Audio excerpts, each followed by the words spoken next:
Nous vous souhaitons la bienvenue à ce culte de dimanche 19 septembre de l'année 2021. Vous qui êtes dans ce temple, que la grâce et la paix de Dieu vous soient multipliées. Alors nous saluons aussi les bien-aimés, frères et sœurs en Christ et d'autres personnes qui nous suivent présentement à travers les réseaux sociaux, notre page Facebook, vous qui nous suivez à partir de notre chaîne YouTube, et vous qui nous suivez à partir de notre site web, eh bien, un grand shalom, c'est-à-dire que la paix de Dieu soit avec vous et que le Seigneur vous bénisse.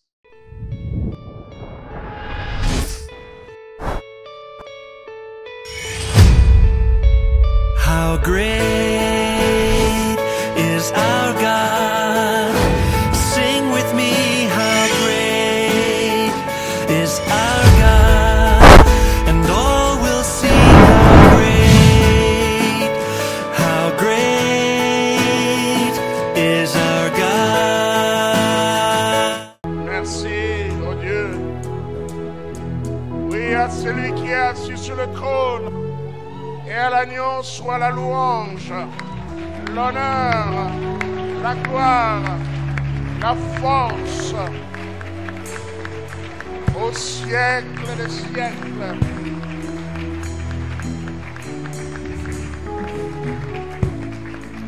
Oui, amen, la louange, la gloire, la sagesse, l'action de grâce, l'honneur, la puissance et la force soit notre Dieu au siècle des siècles.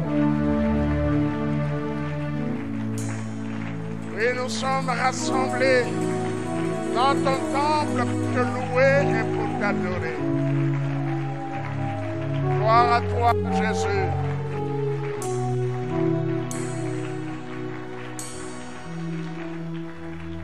Merci, Seigneur. Oh, qui est comme toi, ô Dieu? Il n'y a personne dans le ciel, sur la terre et sous la terre. Tu es le Créateur, l'Éternel. Tu n'as ni commencement ni fin. Tu as créé toutes choses et tu es digne d'être adoré. Et nous sommes réunis dans ta maison pour te louer et t'adorer. Seigneur, bénis ta parole ce matin. Parle-nous. Alors que je me tiens devant ton peuple, que je sois entre tes mains comme un instrument sanctifié entre tes mains. Que je sois ton fidèle porte-parole. Donne-moi à communiquer ta parole par le Saint-Esprit. Au nom de Jésus-Christ, notre Sauveur et Seigneur, nous avons ainsi prié, nous disons Amen. Gloire au Seigneur. Est-ce qu'on peut acclamer très fort pour la gloire de notre Dieu? Merci. Gloire au Seigneur. Voilà, je vous souhaite encore la bienvenue en ce dimanche matin. Que Dieu vous bénisse.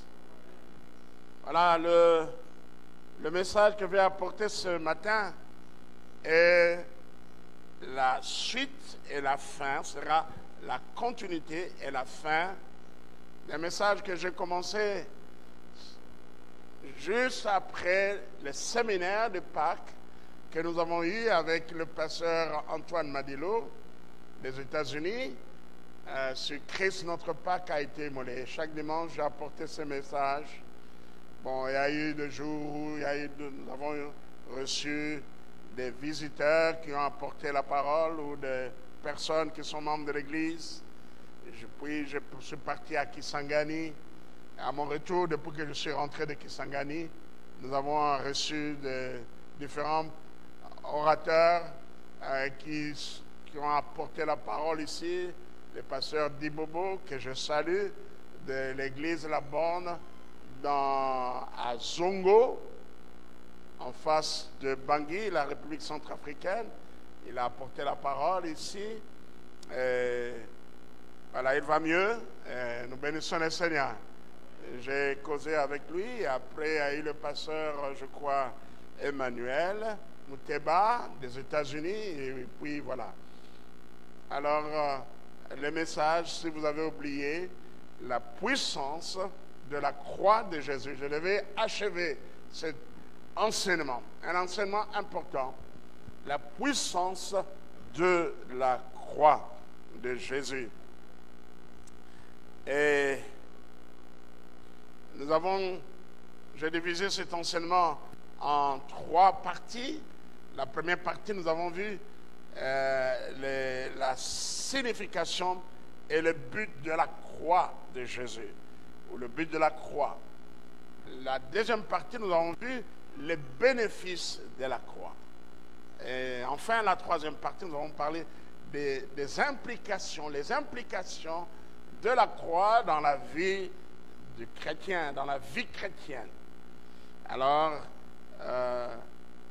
comme il est toujours important de revenir, de réviser, on dit que la révision est la mère de la science. Alors, pour vous rafraîchir la mémoire, je sais que plusieurs prennent note et nous voulons continuer cet enseignement et le terminer aujourd'hui. Parmi les textes que nous avons lus, quelques textes de base, il y a 1 Corinthiens chapitre 1er verset 18. Le premier épître de Paul aux Corinthiens chapitre 1er verset 18. Là où il est dit, car la prédication de la croix est une folie pour ceux qui périssent. Mais pour nous qui sommes sauvés, elle est une puissance de Dieu. Amen. Car la prédication de la croix est une folie pour ceux qui périssent, mais pour nous qui sommes sauvés, elle est une puissance de Dieu.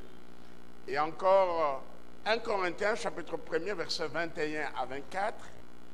Car puisque le monde avec sa sagesse n'a point connu Dieu dans la sagesse de Dieu, il a plu à Dieu de sauver les croyants par la folie de la prédication.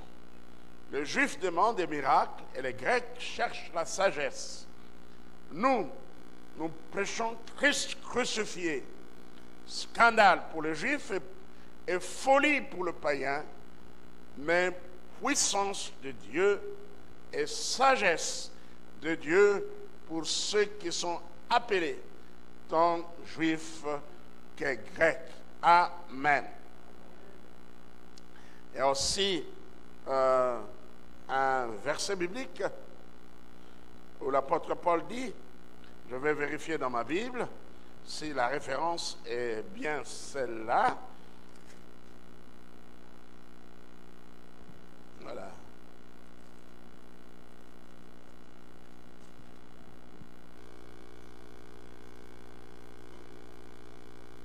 Voilà.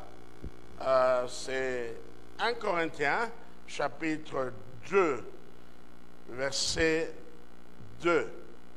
1 Corinthiens, chapitre 2, verset 2e, là où il est dit, « Car je n'ai pas eu la pensée de savoir parmi vous autre chose que Jésus-Christ et Jésus-Christ crucifié. » Voilà quelques passages bibliques relatifs à la croix de Jésus-Christ.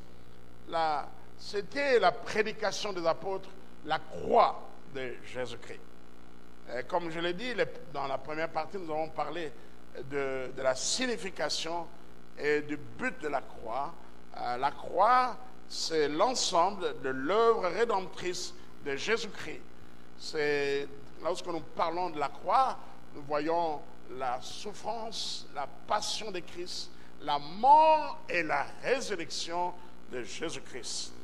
Et la croix est la source du salut pour le chrétien. Et voilà pourquoi nous exaltons, nous prêchons Christ crucifié, mort, mais ressuscité. Amen. Bien sûr, on a vu beaucoup de choses. Je ne vais pas rentrer là-bas. Et dans notre deuxième partie, les bénéfices de la croix, nous avons noté ces bénéfices. Nous avons obtenu le pardon du péché par la croix de Jésus-Christ, le pardon du péché. Nous sommes rachetés de la malédiction de la loi et de la loi elle-même Nous sommes rachetés du péché en tant que puissance et nous sommes réconciliés avec Dieu. Voilà un bénéfice de la croix, la réconciliation avec Dieu. Nous appartenons à Dieu. Nous sommes des enfants de Dieu. Nous sommes des fils de Dieu. Amen. Nous sommes des fils de Dieu. Voilà, cinquième bénéfice de la croix. Nous sommes des fils de Dieu. Dieu nous a adoptés. L'adoption, c'est l'établissement comme un fils. Et sixième, nous sommes justifiés, déclarés justes. Nous sommes régénérés. Nous avons une vie nouvelle. Nous sommes sanctifiés. Nous sommes mis à part. Huitième bénéfice, neuvième. Nous sommes justifiés. Et nous sommes justifiés. Et justifiés, c'est-à-dire déclarés justes. Nous sommes justifiés. Et neuvième bénéfice de la croix, nous avons la paix. Étant donc justifiés par la croix, nous avons la paix par Jésus-Christ. Romains chapitre 5, verset 1er. Onzième bénéfice, nous avons un libre accès auprès du Père. Nous pouvons nous approcher du trône de Dieu et c'est grâce à la croix de Jésus. Et douzième, je crois, dixième, nous avons un libre accès auprès du Père. Onzième, nous avons vaincu le diable. Nous triomphons sur le diable. Et douzième, voilà, nous avons la guérison divine. Par ce meurtrissure, nous sommes guéris. Quelqu'un peut dire amen. Est-ce qu'on peut dire un amen de joie et de foi? Oui, par le meurtrissure de Jésus, nous sommes guéris. Et treizième bénéfice de la croix, nous sommes en sécurité. Voilà quelques bénéfices de la croix que j'ai pu trouver. Vous pouvez trouver peut-être d'autres, mais je crois que je viens de citer l'essentiel des bénéfices de la croix de Jésus-Christ dans la vie du chrétien. Alors, notre troisième et dernière partie, c'est les implications de la croix de Jésus dans la vie du chrétien. Nous avons vu que la croix nous appelle à un grand amour pour Dieu. Nous devons aimer Dieu. C'est à la croix que Dieu a manifesté son amour pour nous. Un homme de Dieu, Billy Graham, a dit: ne cherchez pas la définition de l'amour dans le dictionnaire. Allez plutôt à Golgotha. Et là, vous allez découvrir, vous allez comprendre ce qu'est l'amour. Dieu a tant aimé le monde qu'il a donné, qu'il a livré son Fils unique, afin que quiconque croit en lui ne périsse point, mais qu'il ait la vie éternelle. Voilà. Donc nous avons appelé, la croix nous appelle à avoir un grand amour pour Dieu. 1 Jean chapitre 4 verset 19 dit: pour nous l'aimons parce qu'il nous a aimés le premier. 1 Jean chapitre 5 verset 1er: quiconque croit que Jésus-Christ le Christ est né de Dieu, et quiconque aime celui qui l'a engendré, aime aussi celui qui est né de lui. Deuxième implication de la croix, nous avons dit que la croix nous appelle à obéir à Dieu. 1 Jean chapitre, je crois 4, verset 3, 5, 3 nous dit: car l'amour de Dieu consiste à garder ses commandements. Et ces commandements ne sont pas pénibles. Si nous disons que nous aimons Dieu, alors la preuve que nous aimons Dieu, c'est lui obéir. Garder ses commandements. Quelqu'un peut dire amen. L'amour de Dieu consiste à garder ses commandements. Si vous désobéissez à Dieu, laisse-moi vous dire que vous n'aimez pas Dieu. Si vous marchez dans la désobéissance, c'est une preuve que vous n'aimez pas Dieu. Celui qui marche dans l'obéissance, c'est celui-là qui aime Dieu. Amen. Et la croix nous appelle à aimer notre prochain. À aimer notre prochain. 1 Jean chapitre 4, versets 20 à 21. Si quelqu'un dit j'aime Dieu et qu'il haït son frère, c'est un menteur. Car celui qui n'aime pas son frère qu'il voit, comment peut-il aimer Dieu qu'il ne voit pas? Et nous avons de lui ce commandement, que celui qui aime Dieu, que celui qui aime Dieu, les autres, que celui qui aime Dieu aime aussi son frère. Si tu dis que tu aimes Dieu, tu dois aimer ton frère, tu dois aimer ton prochain. Là, c'est clair. Quatrième implication de la croix, nous avons vu que la croix nous appelle à nous consacrer totalement à Dieu, à livrer tout notre être à Dieu. Romains chapitre 12, verset 1er au verset 2e, Romains 12, 1 à 2. Je vous exhorte donc, frères, à livrer vos corps comme un sacrifice vivant, saint et agréable. Ne vous conformez pas au présent siècle mauvais, mais soyez transformés par le renouvellement de l'intelligence.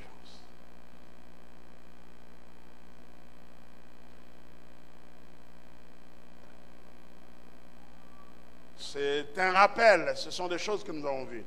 Cinquième implication de la croix. La croix nous appelle à changer de vie, à mener une vie nouvelle. Alléluia.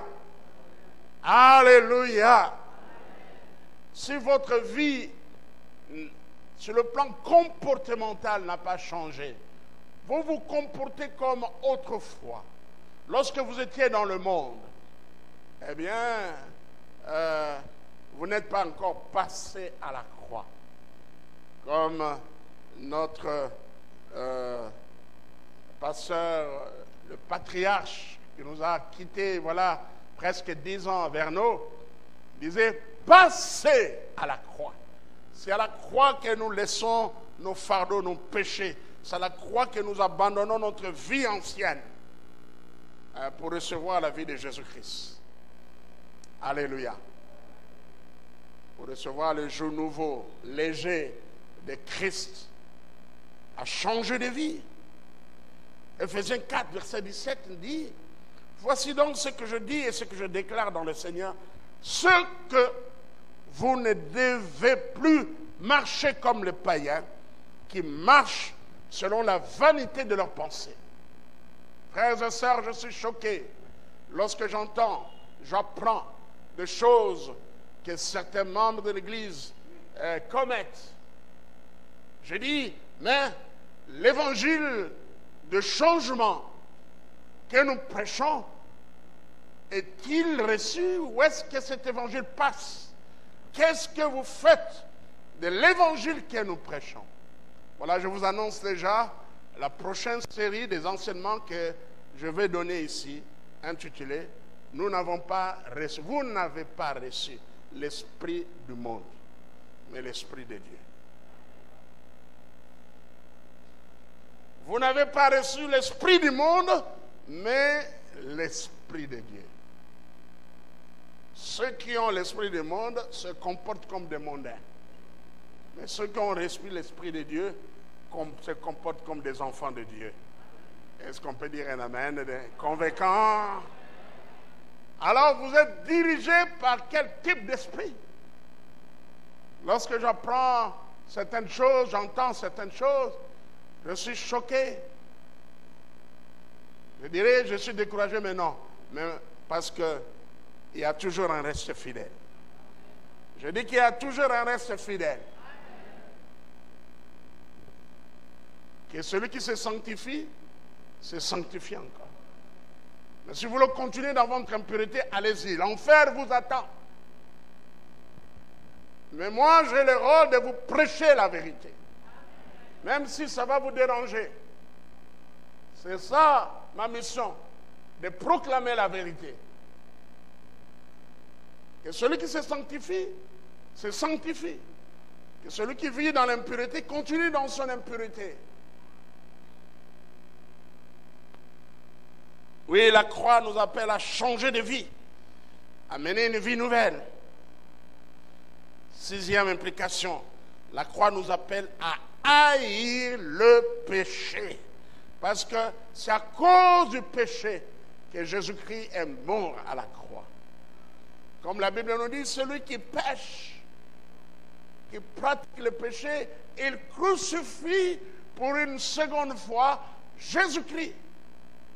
Nous devons tous fuir le péché, fuir l'impudicité et faire la volonté de Dieu. Amen. Hébreux chapitre 6, versets 4 à 6. Car il est impossible que ceux qui ont été une fois éclairés, qui ont goûté les dons célestes et qui ont eu part au Saint-Esprit, qui ont goûté la bonne parole de Dieu, les puissances du siècle à venir, et qui sont tombés, soient encore renouvelés et amenés à la repentance, puisqu'ils crucifient pour leur part le Fils de Dieu et l'exposent à l'ignominie. Le même Hébreux 10, verset 26. Hébreux 10, 26 à 27. Car si nous péchons volontairement, après avoir reçu la connaissance de la vérité, la Bible nous dit, il ne reste plus de sacrifice pour le péché, mais une attente terrible du jugement de Dieu et l'ardeur d'un feu qui dévorera les rebelles. Celui qui a violé la loi de Moïse meurt sans miséricorde sur déposition de 2 ou de 3 témoins. De quel pire châtiment pensez-vous que sera jugé digne celui qui aura foulé aux pieds le Fils de Dieu, celui qui aura tenu pour profane le sang de l'alliance par laquelle il a été sanctifié et qui aura outragé l'Esprit par la grâce. De quel pire châtiment? Si du temps de Moïse, les gens étaient châtiés sans miséricorde, qu'en sera-t-il, nous, de la Nouvelle Alliance, pour ceux qui foulent aux pieds la croix de Jésus, le sang de Jésus-Christ? C'est la sans pitié. Amen. Fuyez le péché. Haïssez le péché. Qu'est-ce que je dis? Fuyez le péché. C'est à cause du péché que Jésus-Christ fut crucifié à la croix. Marchez dans la sanctification.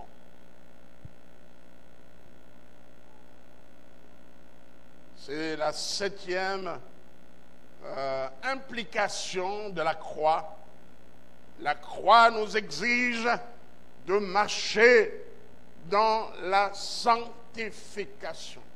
La croix nous exige de marcher dans la sanctification. 1 Pierre chapitre 1er, verset 15 à 16 nous dit: puisque celui qui vous a appelé est saint, vous aussi soyez saints dans toute votre conduite. Car il est écrit, vous serez saints comme moi-même, je suis saint. Hébreux 12, verset 14 nous dit, recherchez la paix avec tous et la sanctification sans laquelle personne ne verra le Seigneur. Et je crois, 1 Thessaloniciens chapitre 4, à partir du verset 3, nous dit, ce que Dieu veut, c'est votre sanctification. Prenons nos Bibles et lisons ce passage de 1 Thessaloniciens, chapitre 4, verset 3e. 1 Thessaloniciens, la première épître de Pierre aux Thessaloniciens, chapitre 4, verset 3. J'aimerais que nous puissions lire cela ensemble jusqu'au verset 8e. Lisons, allons-y. Ce que Dieu veut, c'est votre sanctification. Continuons. Ce que vous vous absteniez de l'impudicité. C'est que chacun de vous sache posséder son corps dans la sainteté et dans l'honnêteté, sans vous livrer à une convoitise passionnée comme font les païens qui ne connaissent pas Dieu. C'est que personne n'use envers son frère de fraude et de cupidité dans les affaires, parce que le Seigneur tire vengeance de toutes ces choses, comme nous l'avons déjà dit et attesté. Car Dieu ne nous a pas appelés à l'impureté, mais à la sanctification. Verset 8, celui donc qui rejette ses préceptes ne rejette pas un homme, mais Dieu qui vous a aussi donné son Saint-Esprit. Si vous rejetez ce que je vous prêche, vous rejetez Dieu. Et quel sera votre sort si vous rejetez Dieu? Pensez à cela. Quel sera votre sort? La croix nous appelle à haïr le péché. Laisse-moi vous dire que je suis très choqué. Chaque fois que je reçois les fiancés, je leur demande comment vous marchez depuis que vous vous connaissez. Et je suis choqué lorsque certains ouvrent leur cœur et disent que nous nous connaissons sexuellement. Ce sont des choses qu'on ne doit pas voir dans les relations de fiançailles. Pour les chrétiens, ça c'est le monde. Ça c'est le copinage. C'est l'esprit du monde. Que cet esprit du monde reste dans le monde. Et si nous sommes conduits par l'esprit de Dieu, amen, nous sommes conduits par l'esprit de Dieu. Qu'est-ce qui vous prend? Vous, jeune homme, vous, jeune fille, qu'est-ce qui vous prend? Qu'est-ce qui vous attire? Craignez Dieu. Comme je l'ai dit, gloire à Dieu, parce qu'il y a toujours un reste fidèle. Que Dieu bénisse nos enfants qui sont fiancés, mais qui marchent dans la continence. Si vous êtes là, votre pasteur vous dit bravo, marchez ainsi comme cela. Amen. Amen. Est-ce qu'il y a des jeunes qui m'écoutent? Les jeunes peuvent répondre.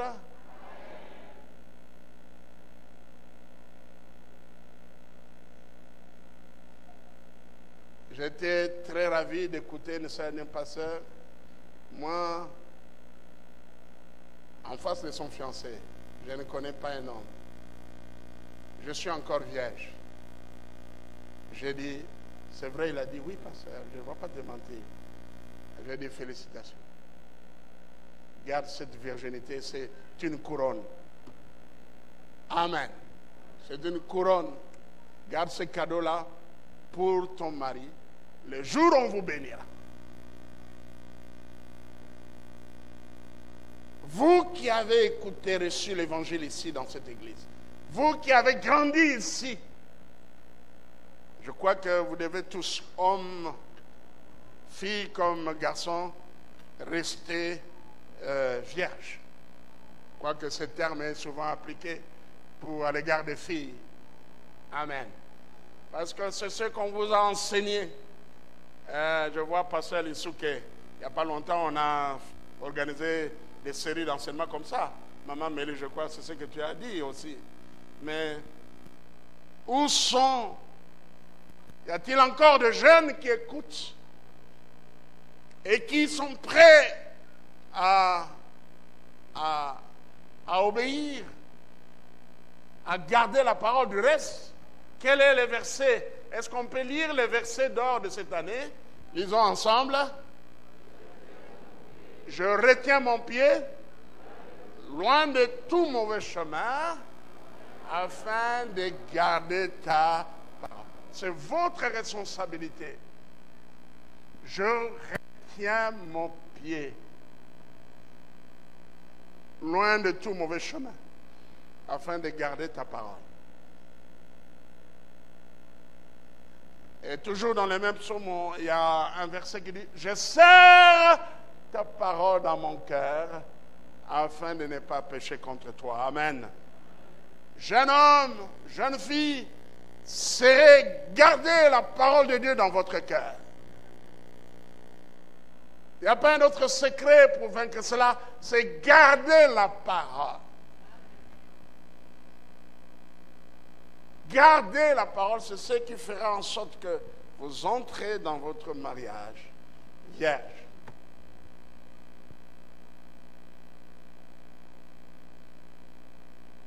Amen. Voilà. Je vais revenir à cela dans mon enseignement. Vous n'avez pas reçu l'esprit du monde. C'est comme si beaucoup sont conduits par l'esprit du monde. Ils sont chrétiens, mais ils sont des mondains. Voilà pourquoi dans la catégorie des chrétiens, il y a des chrétiens charnels qui sont attirés par les appétits de la chair. Mais je prie pour que nous soyons tous des chrétiens spirituels. Je dis que je prie pour que nous soyons tous adultes, âgés, vieillards, jeunes, enfants. Nous soyons tous des chrétiens spirituels. Les chrétiens charnels se comportent comme des mondains. Ils ont un pas dans l'église, ils ont un pas dans le monde. On ne comprend pas, vous êtes où? De quel côté êtes-vous?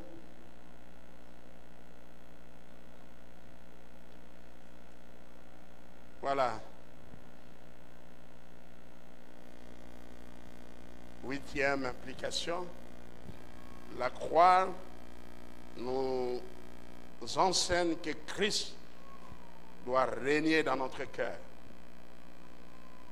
Galates 2:20, j'ai été crucifié avec Christ.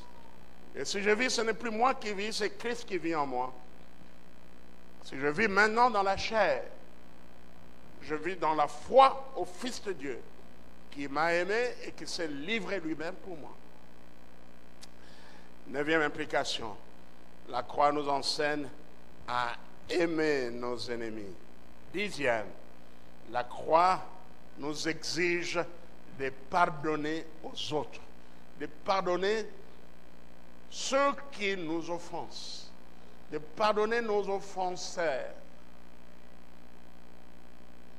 Parce qu'à la croix, nous avons obtenu le pardon de Dieu. Et le Seigneur nous demande aussi de pardonner. Merci Seigneur. Les disciples un jour, dans Matthieu 13, plutôt 18, verset 21, on dit, Pierre a demandé au Seigneur, il a dit, Seigneur, combien de fois pardonnerai-je à mon frère lorsqu'il péchera contre moi? Serait-ce jusqu'à 7 fois? Jésus lui dit, je ne te dis pas jusqu'à 7 fois, mais jusqu'à 70 fois 7 fois, c'est-à-dire infini.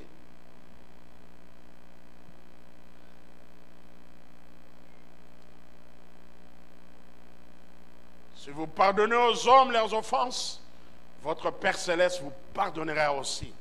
Mais si vous ne pardonnez pas aux hommes, votre Père ne vous pardonnera pas non plus vos offenses. C'est clair.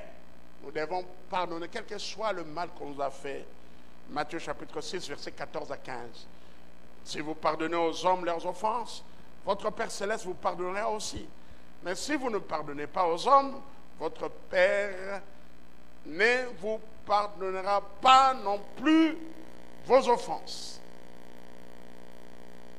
Je crois que nous sommes arrêtés là-bas, n'est-ce pas?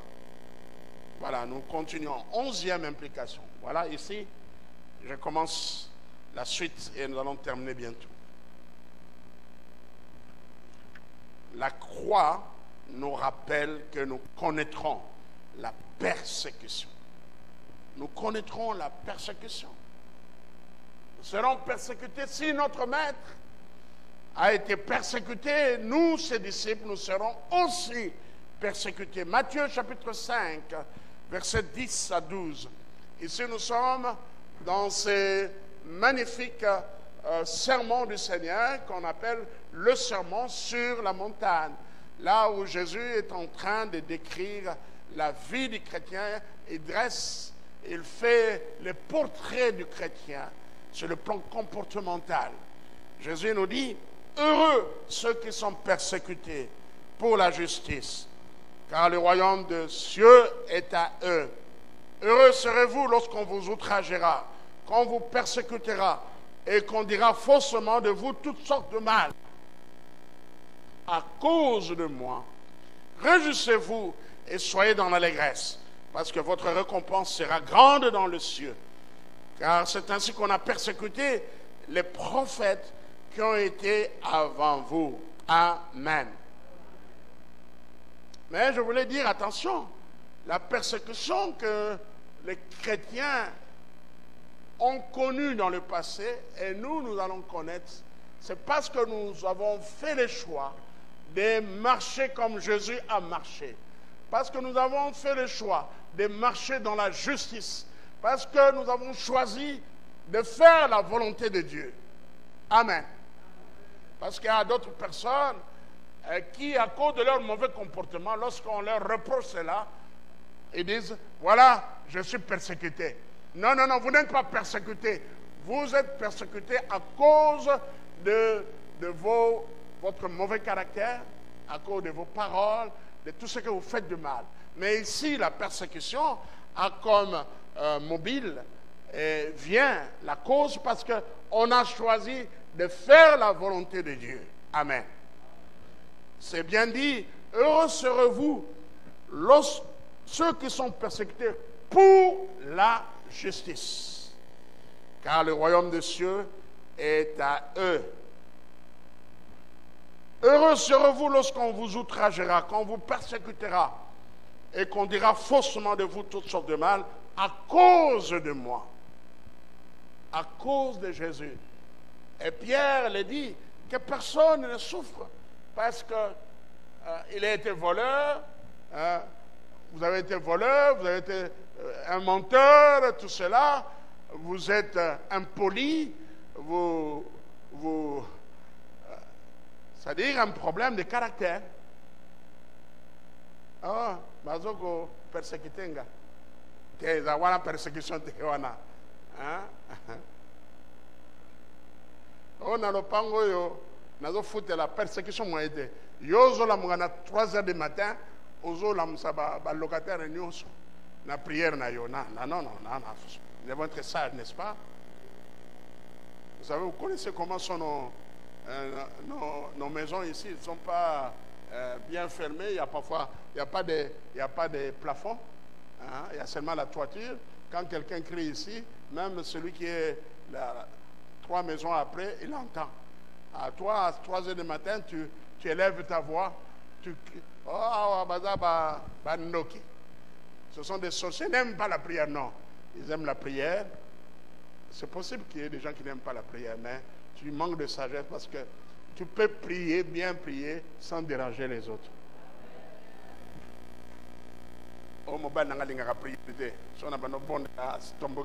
Mais parce que tu les déranges.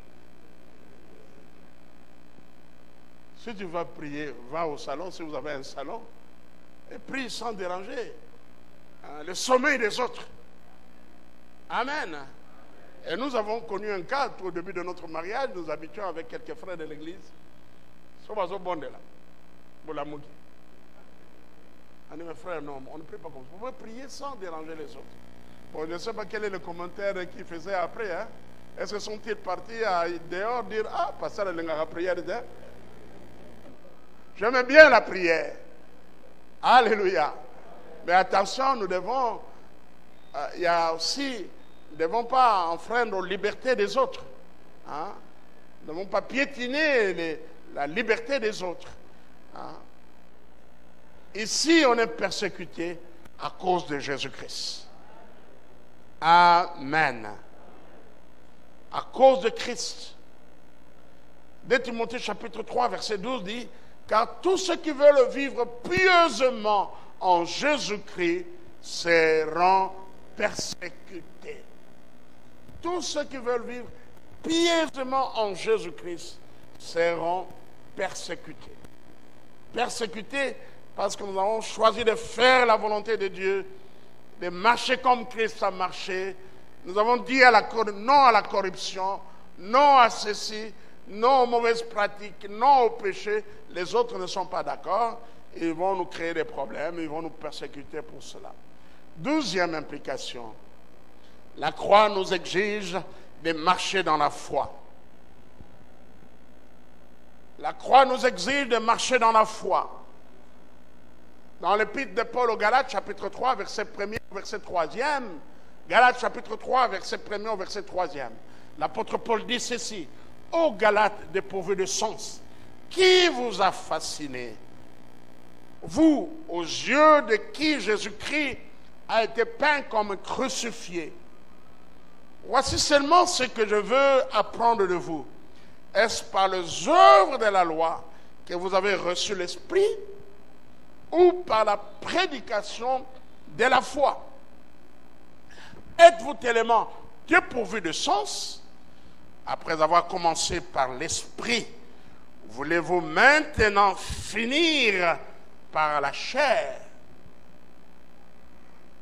Voilà la question que l'apôtre Paul pose aux Galates. Paul qui a prêché dans la Galatie, l'évangile qu'il a apporté, c'est: croyez en Jésus-Christ et vous serez sauvés. Nous sommes sauvés, les hommes sont sauvés par la foi en Jésus-Christ.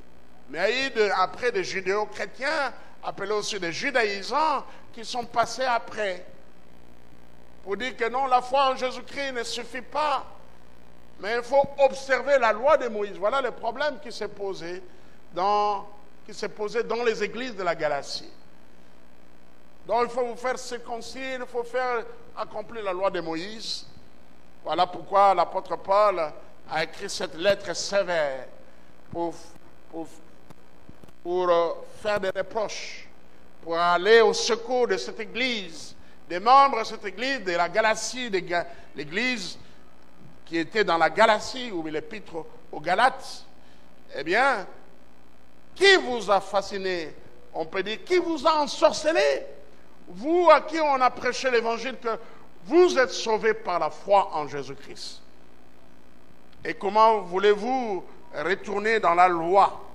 Êtes-vous tellement dépourvu de sens? Après avoir commencé par l'esprit, voulez-vous maintenant finir par la chair? Oui, la croix nous exige de marcher toujours dans la foi, de garder notre foi. Amen. De garder notre foi en Jésus-Christ. 13e implication. La croix nous exige d'annoncer la bonne nouvelle du salut en Jésus-Christ. Nous sommes sauvés par grâce. Alors nous ne devons pas nous taire notre responsabilité. Nous avons une mission, celle d'apporter la bonne nouvelle du salut en Jésus-Christ à toutes les nations. Comme Jésus-Christ a dit, eh bien, faites de toutes les nations mes disciples, les baptisant au nom du Père, du Fils et du Saint-Esprit. Et dans les Actes d'Apôtres, chapitre 1er, verset 8, mais vous recevrez une puissance, le Saint-Esprit survenant sur vous, et vous serez mes témoins à Jérusalem, dans la Judée, dans la Samarie, jusqu'aux extrémités de la terre. Nous ne devons pas nous taire. Nous sommes sauvés. Et il y a eu des études qui ont été faites et qui ont montré qu'un moyen pour évangéliser efficace, c'est l'évangélisation personnelle. Vous présentez Christ à un voisin, à un ami, à un collègue de service, à un collègue à l'université, et par rapport aux actions de masse, aux campagnes d'évangélisation de masse. Oui, des âmes sont sauvées, mais il n'y a plus d'âmes gagnées lorsqu'il y a un contact direct. Alléluia. Qu'on appelle l'évangélisation personnelle. Voilà pourquoi nous ne devons pas nous taire. D'abord, nous-mêmes, nous devons être l'évangile de Jésus-Christ. Notre vie doit refléter Christ. Que les autres voient Christ en vous. Je dis que les autres voient Christ en vous. Par votre manière de faire, par votre comportement,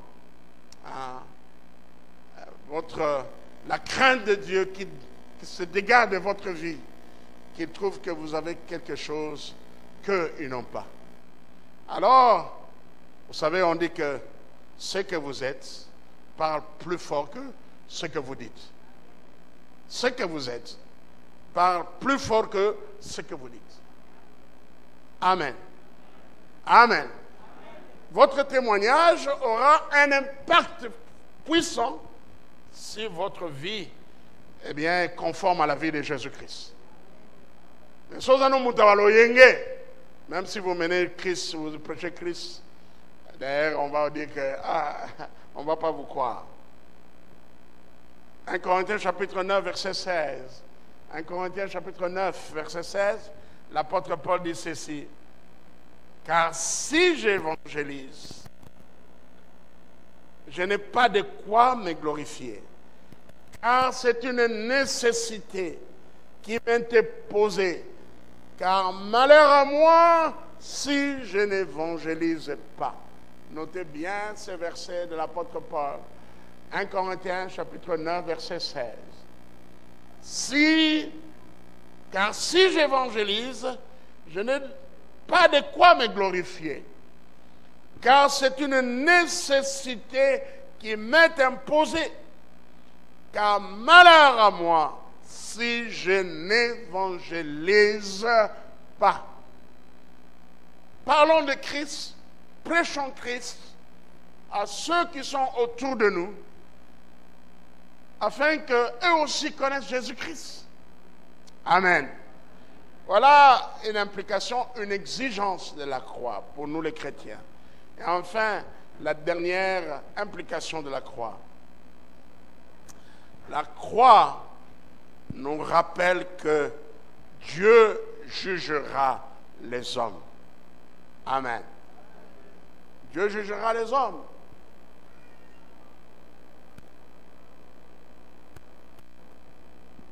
Dieu jugera les hommes. La croix nous rappelle que nous rendrons compte à Dieu et Dieu jugera les hommes. Bien sûr, nous ne passerons pas, les chrétiens nés de nouveau, les chrétiens qui ont marché en faisant la volonté de Dieu, ne passeront pas en jugement pour être condamnés. Mais rappelez-vous que le jugement va commencer dans la maison de Dieu. Amen. Le jugement va commencer dans la maison de Dieu. Nous rendrons tous compte à Dieu. Voici ce que nous lisons dans la parole de Dieu, Exode chapitre 34. Livre d'Exode chapitre 34, versets 6 à 7.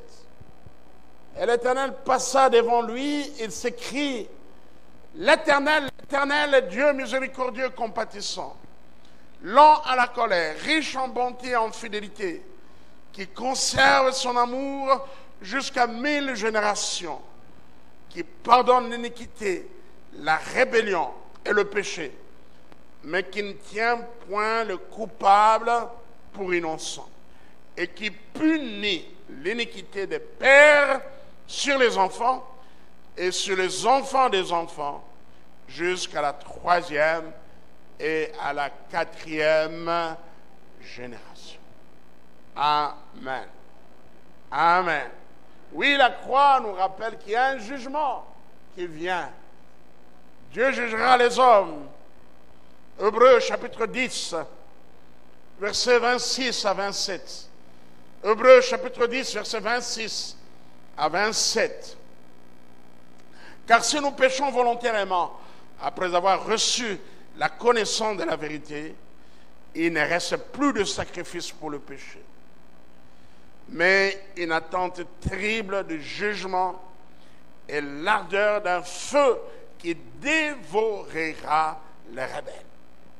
Celui qui a violé la loi de Moïse meurt sans miséricorde sur la déposition de 2 ou de 3 témoins. De quel pire châtiment pensez-vous que sera jugé digne celui qui aura foulé aux pieds le Fils de Dieu, celui qui aura tenu pour profane le sang de l'alliance, pour lequel il a été sanctifié et qui aura outragé l'Esprit de la grâce. Amen. Amen. C'est un verset que nous avons déjà lu. Un verset que nous avons lu. Et ce verset parle d'une manière claire de jugement. Les jugements des rebelles, de gens qui ont reçu l'évangile et qui l'ont foulé aux pieds. Et même, on parle qui ont foulé aux pieds le Fils de Dieu. Et c'est grave, bien-aimés. C'est grave lorsque nous recevons l'évangile. Nous disons que nous sommes chrétiens. Nous sommes baptisés dans l'eau. Et même des gens baptisés du Saint-Esprit. Laisse-moi vous dire, le baptême du Saint-Esprit n'est pas une preuve ou une garantie, un signe que vous allez hériter le ciel. Non. Quelqu'un m'a suivi? Parler en langue. Il y aura beaucoup qui seront en enfer, qui ont prophétisé, qui ont parlé en langue. Ils iront en enfer, beaucoup. Ceux qui n'ont pas servi Dieu dans la vérité. N'est-ce pas? Jésus qui dit dans Matthieu 7, ce ne sont pas tous ceux qui me disent Seigneur, Seigneur, qui entreront dans le royaume des cieux. Seulement ceux qui font la volonté de mon Père qui est dans le ciel. Voilà pourquoi je dis que beaucoup de pentecôtistes iront en enfer, parce que plusieurs ont cru que, parce qu'ils parlent en langue, parce qu'ils ont prophétisé une ou deux fois, que c'est une garantie pour entrer au ciel. Non. Le don spirituel n'est qu'un équipement pour les services. Je reprends, le don spirituel n'est qu'un équipement pour le service. Pour le service.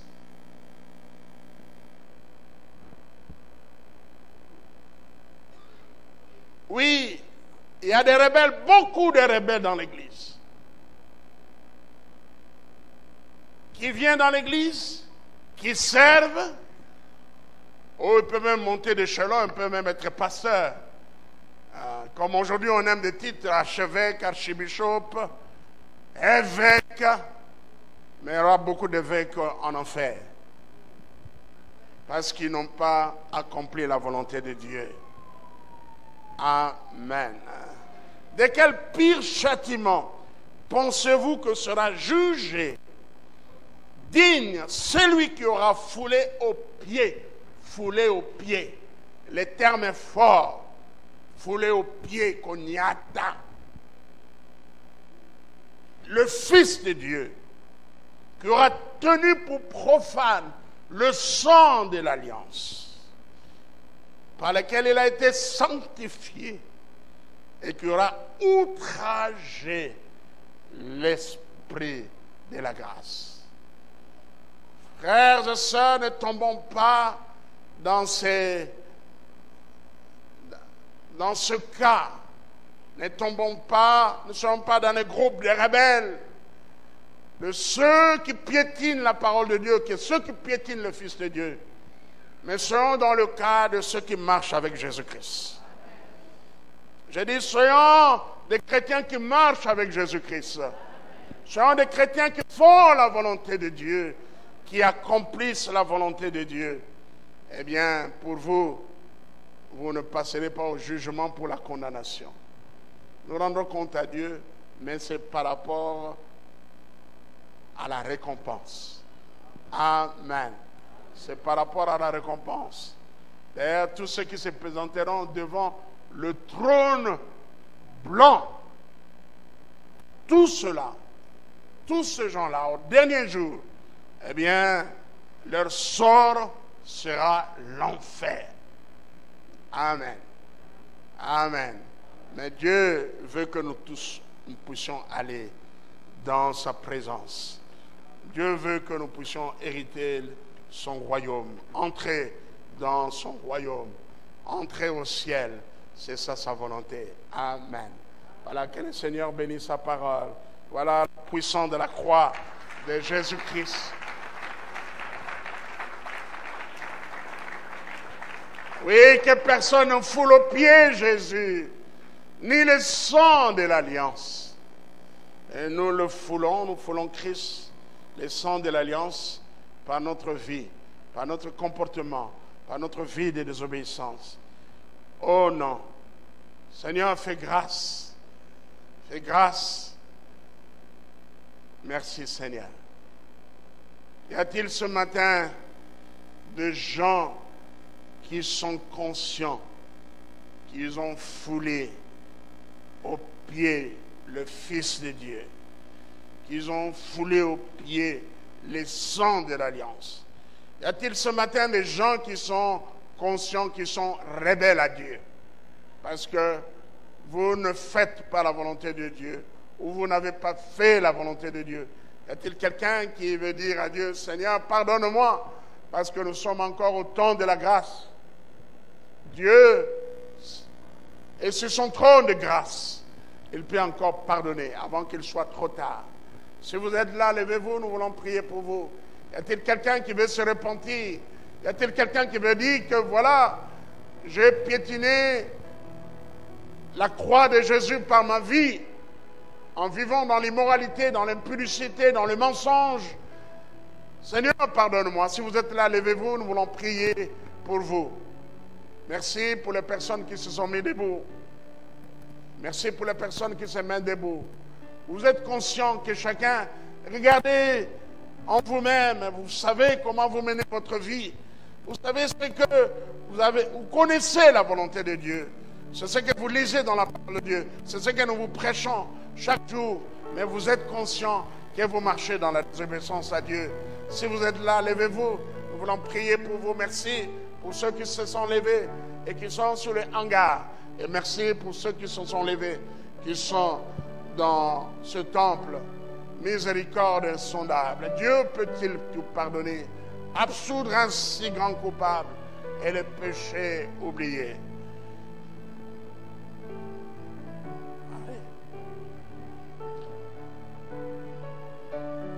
Alors que nous chantons ce chant,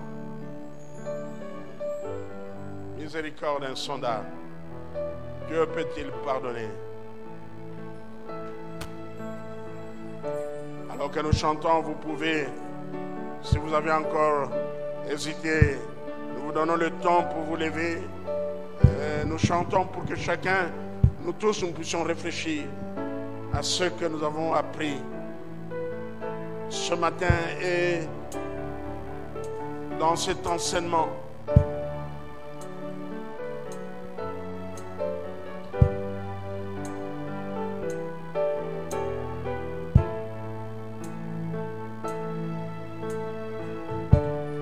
Alors que l'union musicale chante, et vous qui êtes assis et vous qui êtes debout, vous pouvez prier.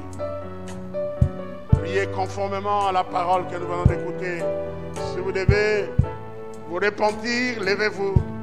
Si vous voulez changer de vie à partir de ce jour, levez-vous. Miséricorde insondable et demandez pardon à Dieu.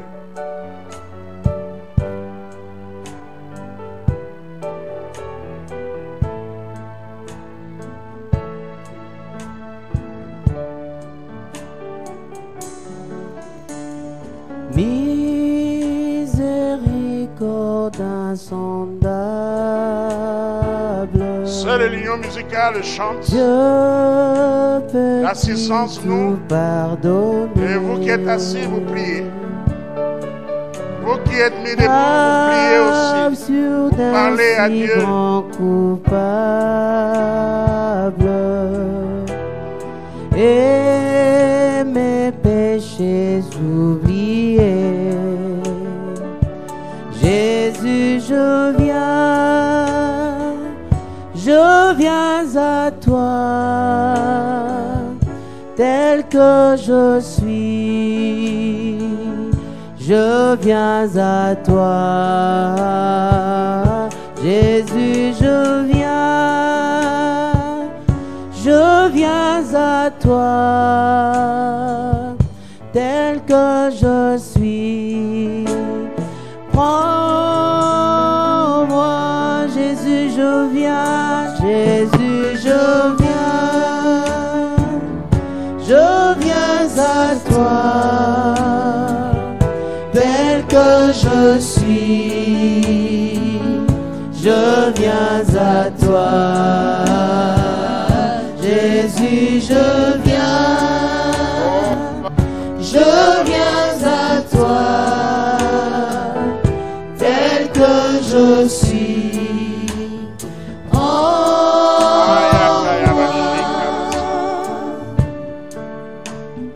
Longtemps j'ai loin de ta face, provoqué ton saint courroux, fermé mon cœur à ta grâce, blesse le sien devant toi, Jésus, je viens à toi,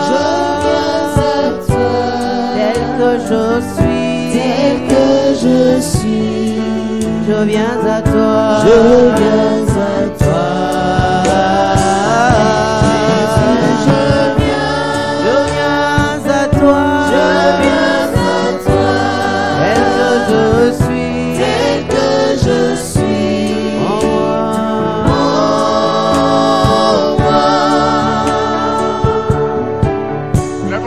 Ensemble, vous qui êtes assis, levez-vous tous ensemble. Et nous voulons prier conformément à cette parole, que personne ne se conduise en ennemi de la croix, que personne se conduise, dirige sa vie comme un ennemi de la croix, mais que nous soyons des amis de la croix. Alléluia, merci. Levons tous nos voix, prions. Dis ce que tu veux dire à Dieu par rapport à la croix de Jésus. Cette croix qui est la source du salut, la source de notre salut, la source de notre guérison, la source de notre délivrance.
Tu m'as sauvé, oh, tu m'as sauvé, Seigneur Jésus, tu m'as sauvé,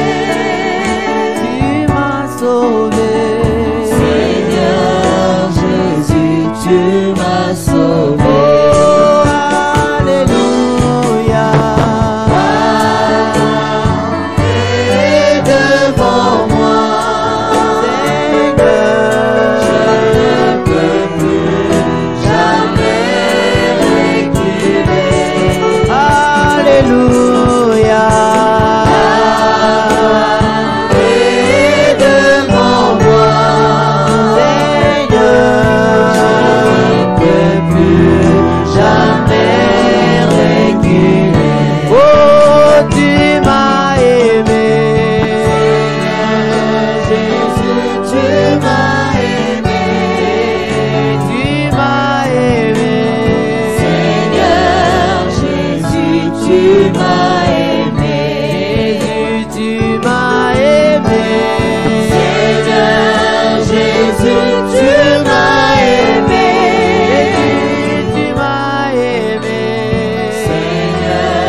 de marcher d'une manière conséquente vis-à-vis de la croix. Que nous ne soyons pas des ennemis de la croix, mais nous soyons des amis de la croix, des personnes qui ont compris à quoi notre salut, combien notre salut nous a coûté. Oui, notre salut nous a coûté ta vie. Tu es mort pour nous, crucifié à la croix. Donne-nous de marcher dans la sainteté, de fuir le péché. Merci Seigneur. Et donne à ton peuple, à toutes ces personnes qui ont suivi cet enseignement, qui ont écouté ta parole, de la garder.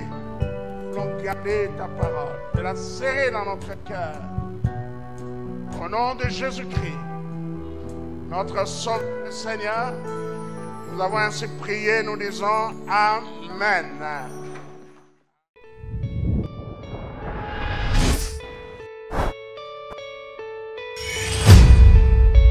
How great is our God? Sing with me, how great is our God? And all will see how great is our God.